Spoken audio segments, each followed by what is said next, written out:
할렐루야, 반갑습니다. 오랜만에 또 이렇게 청년부에 와서 말씀을 전할 수 있게 되어서 너무 감사합니다.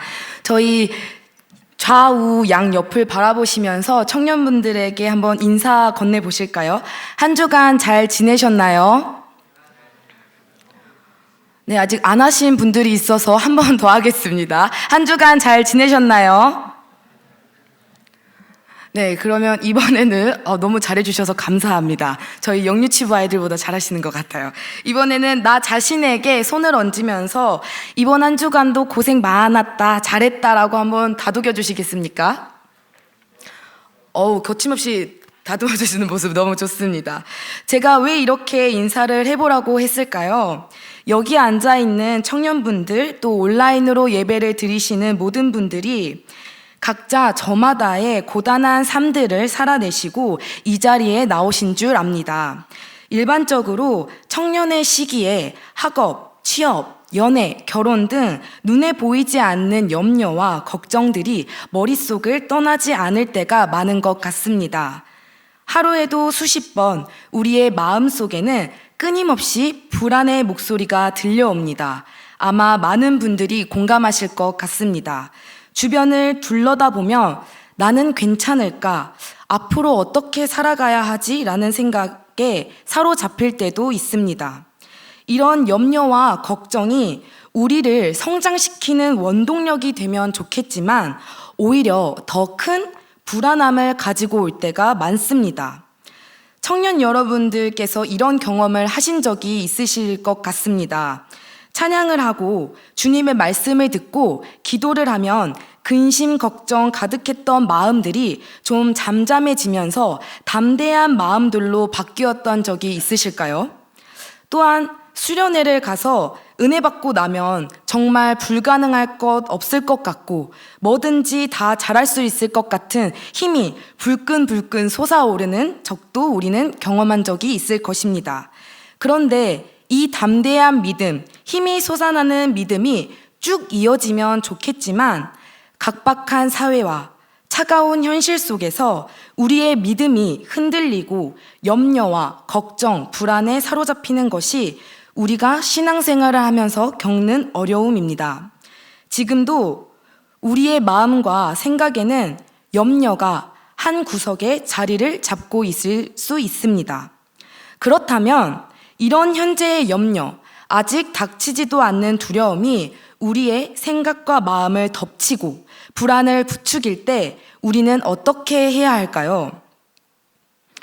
오늘 이 시간 사도 바울이 빌립보 교회에게 쓴 편지인 본문을 통해서 하나님이 어떤 분이시고 우리에게 무엇을 주시고 싶어 하시는지 함께 나누고 깨닫는 시간이 되길 소망합니다. 빌립보서는 바울이 빌립보 교회 성도들에게 쓴 편지입니다. 먼저 편지의 내용을 정확하게 이해하기 위해서는 빌립보 교회의 상황을 먼저 살펴보도록 하겠습니다. 빌립보 교회는 사도 바울이 세운 첫 유럽 교회였습니다. 당시 빌립보는 로마의 식민지로 있었습니다. 대부분 한 나라의 식민지로 있다고 한다면 핍박과 고난을 받아서 굉장히 고통스럽게 살아갈 것이라고 생각하기 쉽습니다. 하지만 대부분의 빌립보 사람들은 로마 시민권을 가지고 있었기에 풍요롭고 로마 시민들이 누렸던 혜택들을 동일하게 누리면서 살았기에 부족함 없이 살았습니다. 그래서 빌립보 사람들은 로마 시민권에 대해서 굉장한 자부심과 긍지가 있었습니다. 이런 상황 속에서 사도 바울이 전하는 복음이 과연 환영을 받았을까요? 빌립보 사람들은 복음이 들려주는 낮아지는 사랑, 겸손을 따르고 싶어 하지 않았습니다. 더 높아지는 것을 원했고 부유하게 살아가고 싶어 했습니다. 어떤가요? 오늘날을 살아가는 세상 사람들과 비슷한 모습이 있지 않나요? 하지만 복음을 따르는 것은 눈에 좋아 보이는 가치를 따르는 것이 아닌 반대의 가치를 따라야 하는 것이었습니다.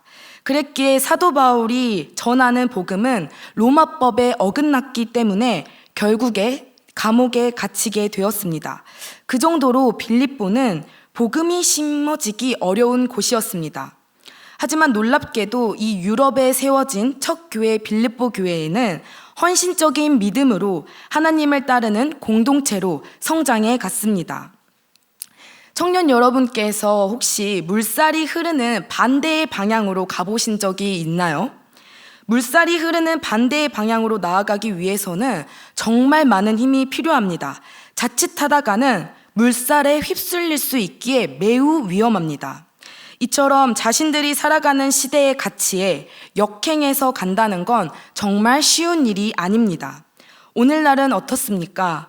오늘날에도 세속주의, 포스트 모더니즘, 상대주의가 지배적인 사회에서 신앙을 지키며 하나님의 자녀의 정체성을 지키며 살아가는 것이 어렵지 않으신가요? 이뿐만 아니라 빌립보 성도들에게 어려움은 한 가지가 더 있었습니다. 당시 빌립보 유대주의자들은 할례와 율법을 지켜야만 하나님의 백성이 될 수 있다라는 행위주의적인 주장을 강조했습니다. 이러한 주장으로 인해 빌립보 성도들은 혼란스러운 상황을 마주했습니다. 예수 그리스도의 십자가의 희생과 사랑이 아닌 자신들의 행위를 통해 구원을 받을 수 있다고 말하였던 그들의 주장은 사도 바울이 전했던 참된 복음을 왜곡하였기 때문입니다.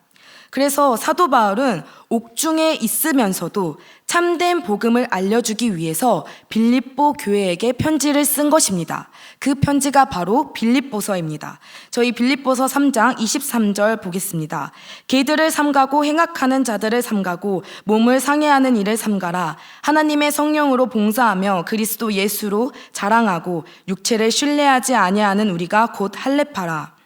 할례를 받아야만 진정한 하나님의 자녀가 된다라고 복음의 가치를 어그러뜨린 유대주의자들의 말처럼 우리가 살아가는 이 시대 역시 마찬가지로 하나님을 제대로 알지 못하게 하는 가치와 문화들이 있습니다.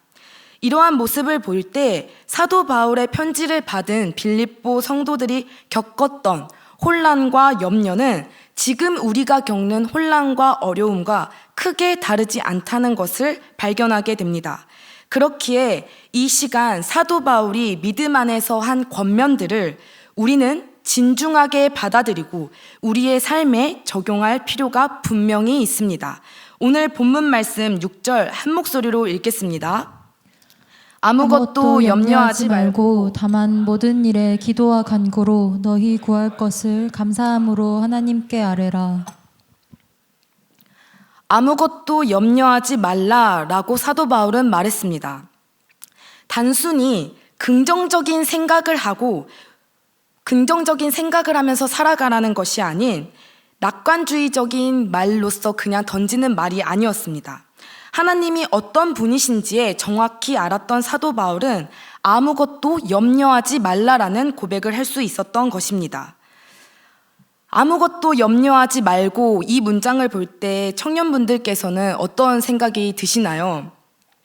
말이 쉬운 거지라는 생각이 들 수도 있고, 아니 어떻게 아무 걱정을 안 하면서 살아갈 수가 있어? 라는 반감적인 생각이 들 수도 있습니다. 사실 염려를 하지 않는다는 것 자체가 사람들에게 어렵습니다.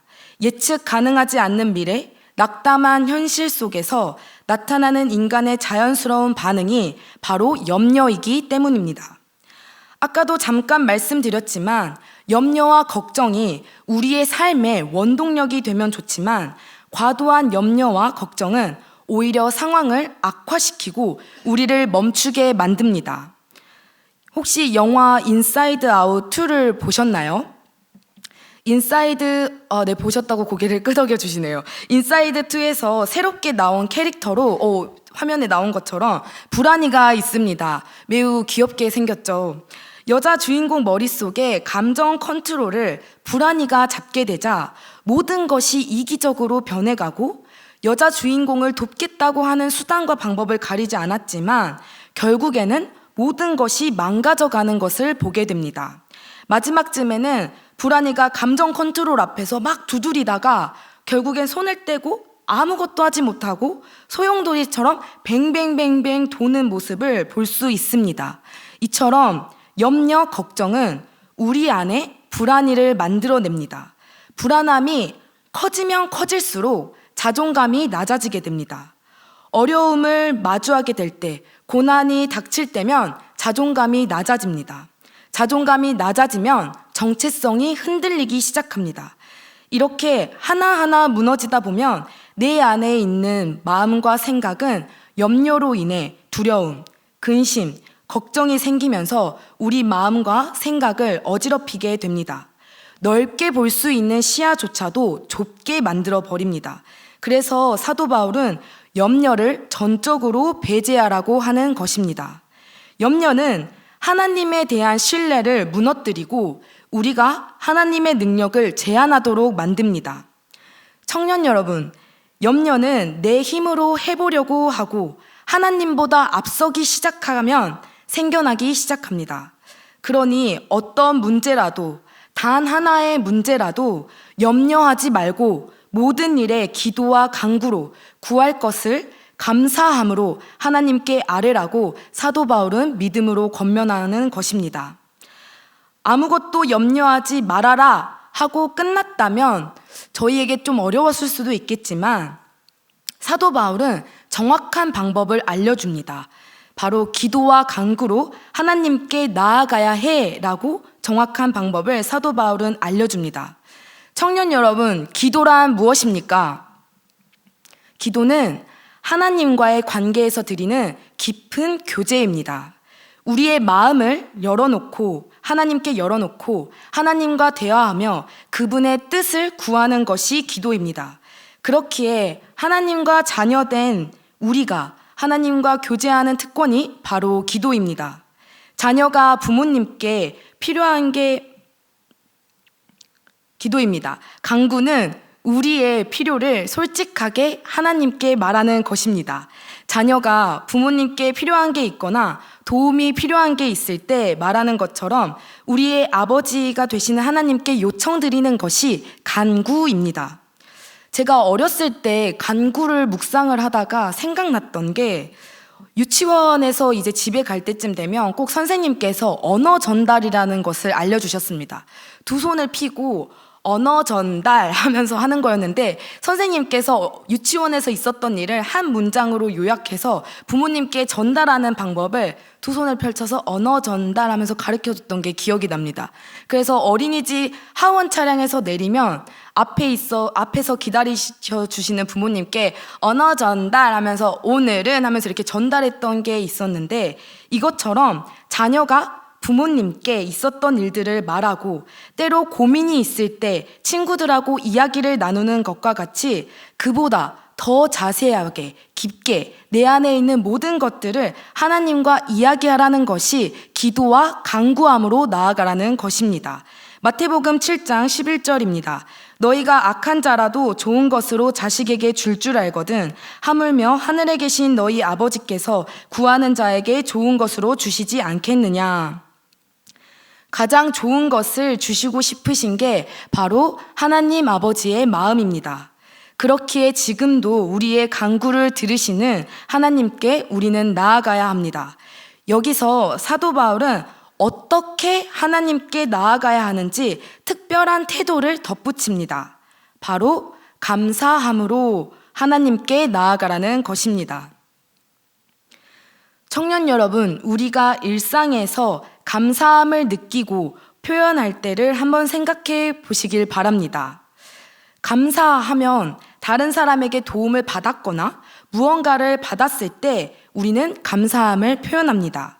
결과를 모르지만 나에게 어떠한 것들이 펼쳐질지 모르지만 감사함으로 나아가야 한다는 것을 사도 바울은 말하고 있습니다. 우리가 하나님께 간구한 대로 되지 않을 수도 있습니다. 어떻게 될지 모릅니다. 그렇지만 받은 자처럼 이미 하나님께 그 모든 것을 받은 자처럼 감사함을 고백하라는 것입니다. 그런데 간구한 대로 될 수 있을지 없을지도 모른 상태에서 감사함을 고백하는 것은 정말 쉽지 않습니다. 그러나 사도 바울이 이렇게 권면한 것은 이유가 있습니다. 바로 뒤에 나오는 7절을 살펴보면 왜 우리가 감사함으로 하나님께 아뢰어야 하는지를 알려줍니다. 본문 7절 말씀 함께 읽겠습니다. 그리하면 모든 지각에 뛰어난 하나님의 평강이 그리스도 예수 안에서 너희 마음과 생각을 지키시리라. 아멘. 사실 빌립보서 4장 6절 말씀은 정말 유명한 말씀입니다. 그런데 저는 이번 말씀을 묵상하면서 개인적으로 7절 본문 말씀이 눈에 확 들어왔습니다. 염려가 있어도 나의 현실 속에서 해결되어져야 하는 문제들, 채워져야 하는 것들이 수도 없이 많지만 하나님께 감사함으로 나아가야 하는 이유가 우리에게 분명히 있다는 것입니다.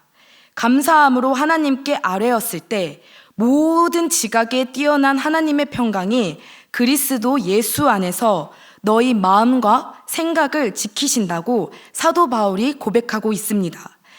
이렇게 사도 바울이 편지를 쓸 수 있었던 것은 하나님이 어떤 분이신지 정확하게 알았기 때문입니다. 첫 번째로 모든 지각에 뛰어난 하나님이 우리의 하나님이 되어 주십니다. 지각은 깨닫는 능력이고 분별할 수 있는 능력입니다. 모든 지각은 하나님의 전지전능하심을 뜻합니다. 하나님의 지각은 인간이 이해할 수 없는 범위를 넘어섰다는 것입니다. 하나님은 정말 모르는 게 단 하나도 없는 분이신 줄 믿습니다. 모든 알매 체계에 있어서 가장 뛰어나신 분이 바로 하나님이십니다. 그러므로 모든 것을 헤아릴 수 있고 이해하실 수 있는 분이 바로 하나님이십니다. 간혹 우리는 하나님이 내 생각을 알까? 내 마음을 아실까? 하는 의구심을 가질 때가 있습니다. 우리의 상황과 환경이 좋을 때가 아니라 좋지 않을 때 이러한 물음들이 생겨납니다. 힘들고 낙심되고 정체성이 흔들리며 나의 삶에 대한 물음표가 가득해질 때 우리는 하나님은 아실까? 하나님은 왜 이런 상황을 만드셨을까? 라는 의심을 계속해서 던지게 됩니다. 삶의 물음표가 신앙의 물음표로 하나님께 나아갈 수 있게 되는 것입니다. 그러나 모든 지각에 뛰어난 하나님은 이미 모든 것을 다 알고 있으십니다. 우리의 상황, 처지, 걱정, 염려, 불안, 모르시는 것이 아닙니다. 우리의 모든 것을 하나님은 이미 알고 있으십니다. 속상하고 찢겨지고 도려진 나의 마음들, 우리의 마음들까지도 다 이해하시는 분이 바로 우리의 하나님, 아버지 되시는 분이신 줄 믿습니다. 하나님은 나보다 나를 더 잘 아시는 분이십니다. 그러므로 우리는 하나님께 감사함으로 나아갈 수 있어야 하는 것입니다. 두 번째로 하나님은 평강의 하나님이십니다. 모든 지각 위에 뛰어나신 하나님의 평강이 우리에게 임하기에 우리는 감사할 수 있습니다. 평강은 에이레네, 샬롬, 모든 복을 나타냅니다. 하나님과 연합되는 모든 것을 나타내는 것이기 때문에 세상과는 비교할 수 없는 기쁨, 만족감, 하나됨, 모든 것에 진정한 평안과 만족을 우리에게 주시는 것입니다. 그렇기에 하나님이 주신 평강이 있기에 우리는 진정한 평안과 만족을 누릴 수 있게 되는 것입니다. 그렇기에 아무 염려하지 말고 다만 모든 일에 기도와 간구, 감사함으로 하나님께 나아가라고 합니다. 하나님, 저 이거 해주세요. 하나님, 저 이렇게 되게 해주세요. 하나님, 저 이게 필요해요. 라는 간구와 기도도 필요합니다. 그러나 이미 우리의 필요와 상황을 다 아시는 하나님이시기에 우리는 한 걸음 더 나아가 감사로 나아가라는 것입니다. 감사를 할 때 하나님이 우리에게 주신 은혜가 보이기 시작합니다. 이미 받은 은혜, 앞으로 부어주실 은혜를 소망할 수 있게 해주는 것이 바로 감사입니다. 주위를 이렇게 둘러보면 정말 우리 청년들 아름답고 모두 다 잘생겼지요. 그렇지요? 네. 이렇게 다 훌륭해 보이고 대단해 보입니다. 그런데 누구나 모든 사람들은 각자의 어려움이 있습니다. 고난 당연히 있습니다. 그러나 우리가 그 상황에서 우리를 아시고 상황을 아시고 우리의 마음을 이해하시는 하나님의 평강이 우리에게 있기에 우리는 원망과 불평이 아닌 감사를 선택할 수 있습니다. 우리가 감사를 선택하는 믿음의 자녀들이 될 수 있기를 축복합니다.